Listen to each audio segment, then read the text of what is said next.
Welcome back to Cask and Point. Today we're reviewing Van Winkle Family Reserve Rye. Now, I cannot tell you guys how excited I am for this review. There is so much history that I can tell about Pappy Van Winkle. This is, of course, the 13-year rye in the lineup, the only rye of the 10-year, the 12-year, the 13-year, the 15-year, the 20-year, and the 23-year. The cheapest of which, the 10, commands about $700 on secondary, and the 23, of course, is about $3,800. But this good old 13-year rye is about $1,100. This is the 2023 variant for those that are curious, and I have heard amazing things. Now, I've actually tried the 10 and the 15. The 15 is actually my standard for a 9 in my rating system, so really excited to try this 13-year. But to tell you guys a little bit of history. Now, I wrote my senior thesis in college about the history of bourbon in America and the modern day allocation craze, and about 10% of that paper was just on Pappy Van Winkle lineup because there's so much history to tell. But essentially,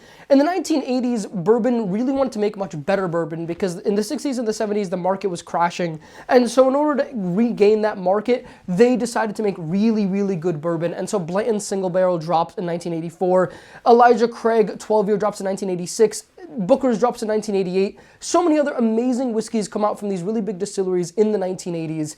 Van Winkle comes out in the 90s, and they were all distilled somewhere in the late 70s, early 80s. This is also Buffalo Trace Antique Collection that gets distilled in 1981 and 1982 in the beginning, and then eventually is not even ready until the year 2000, which is why it takes until 2000 until we have the Buffalo Trace Antique Collection.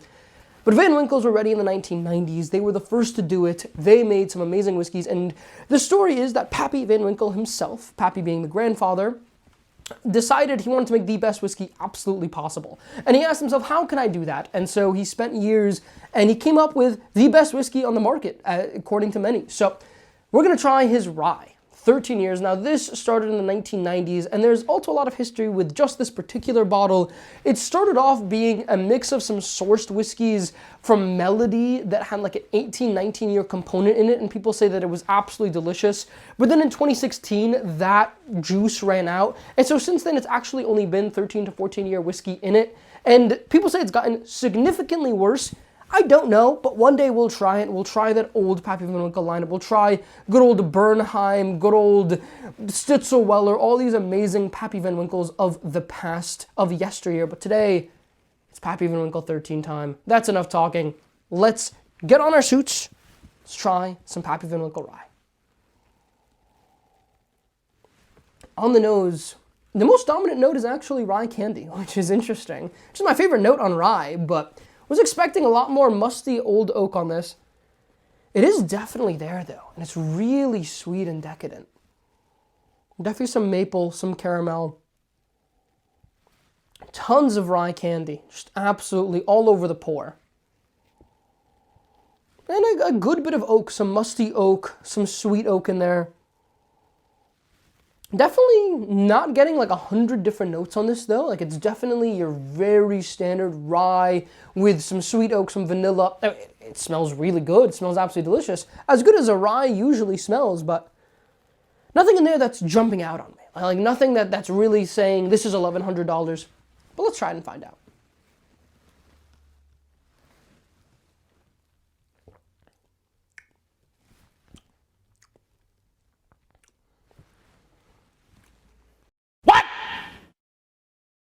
What the f? It's okay. 95.6 proof. Tastes 95.6 proof. What? The flavor just died. We'll take a second sip here and see, but that wasn't that good at all. What? Okay, let's take a second sip here before I say too much, but as of right now, I think older Van Winkle and Pappy 15 were way better than this, and those are 107 proof, and all the other ones are in the 90s. So the 12, the 20, and the 23, and obviously this 13 are all in the 90s. Like I said, this is 95.6 proof, and people tend to like the 10 more than the 12 because of that extra proof, and I get it. I haven't tried any of the lower proof Pappies, but the 15 and the 10 blew me away. This is not getting there. I am sad. Let's take a second sip here.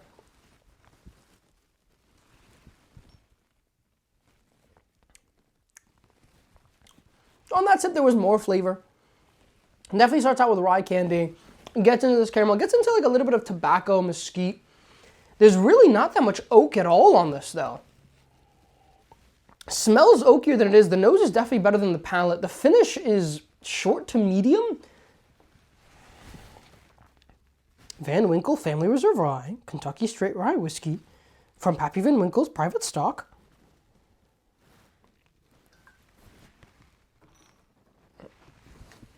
I'm confused. I'm very confused. I'm a bit sad. Actually, I'm lying. I'm quite devastated. It's just really flat. Like, it's really just not doing that much. And look, I know there are some people out there that just don't actually like this rye very much. I get it. I'm with them so far.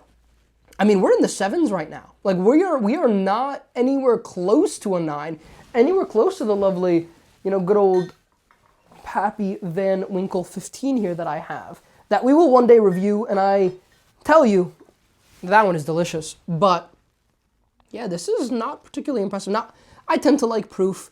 I am relatively new in this bourbon game. I've been drinking bourbon for, a little less than 2 years, and, I mean, because of that, higher proof just tends to get more flavor for me, because I need that punch, and I'm not as good at drinking these lower proof whiskeys. And maybe I'm just such a novice that I just don't get it. But we've reviewed a lot of whiskeys so far. I've rated about 600 whiskeys at this point. And this one is not anywhere close to the top. I'll take one more sip here and give it a rating, but... What? I am so confused. Let's take another sip.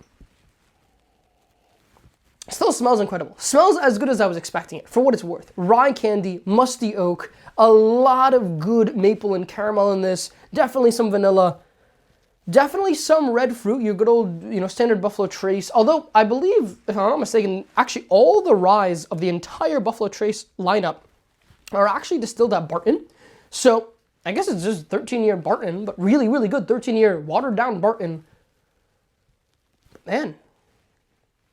It's not that good. Let's take a sip.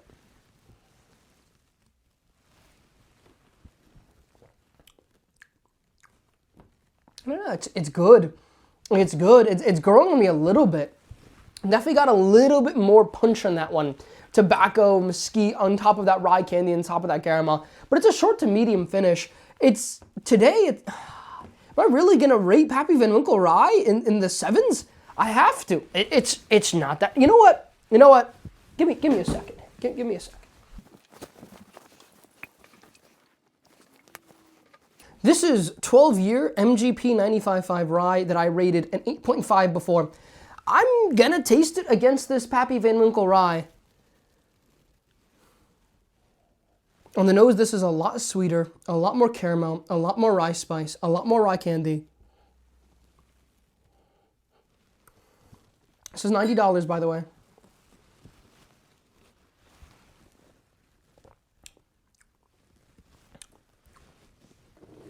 It's better. There's more flavor. Definitely not as, profound flavors. Definitely not as, I don't feel as fancy drinking it. I mean, the bottle looks $90 if I'm being honest. I mean, they could do better with the labeling in my opinion, but these guys can do better. This also looks like a $90 bottle, so I don't know what I'm talking about, but there's just more flavor. There's more rye candy. I mean, we've tried a lot. I think this is the Reaper, I think. We've tried the Reaper before, and there's just a lot of flavor. There's a lot of punch on it. Definitely not as good now that I taste it against the Pappy Van Winkle rye. Like, I rated this an 8.5 originally. Maybe this is going to get closer to like an 8.3 the second time around. But that Van Winkle rye is in the 7s. I'll take one more sip here.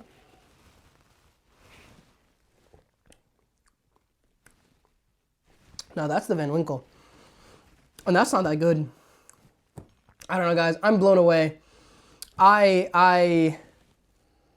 That's the Reaper. That's definitely the Reaper. Okay. Yeah, I mean, it's flat. Like, it tastes flat. Maybe the sample... Now, obviously, this is a sealed bottle. Perhaps the sample that I got, there was something wrong with it, but That is not that good. Today I'm gonna rate this a 7.7, which is to say that it's worth about 150 bucks. Now, MSRP on that bottle is about $200, I think, so I guess they know what they're talking about, but that is incredibly disappointing here. I'll take the last of this Reaper here. That one's definitely the Reaper. Oh, yeah. Yeah, that is so much more flavorful. More rye spice, more dill, more grassy notes, more rye candy. I don't know, guys, this is not how I expected this review to go. I've never taken a bottle and then tried it against another bottle before, but I felt like I had to. That is Pappy Van Winkle rye. I got in this whole suit, and it disappointed me. But thank you all for watching. I hope you learned something about what we should spend $1,100 on. But thank you all. In my opinion, Pappy Van Winkle rye, just not that good. Now, we will, hopefully one day, maybe in the next few months, if I'm lucky, get to try a much older Pappy Van Winkle rye. So we'll see if they were way better, because these used to be 19-year amazing blends of whiskey. People say they fell off, and they fell off really, really hard, and I totally get it. But there are still a lot of people that say that this is absolutely delicious. It's just, this $90 bottle is better. It's better. Thank you guys for watching. I hope you have a lovely rest of your day. I am flabbergasted here. This isn't even the first pour of the day. My palate is warm. Pappy Van Winkle rye is worth 150 bucks. I said it here. Thank you all for watching. Have a lovely rest of your day. I will catch you all in the next one.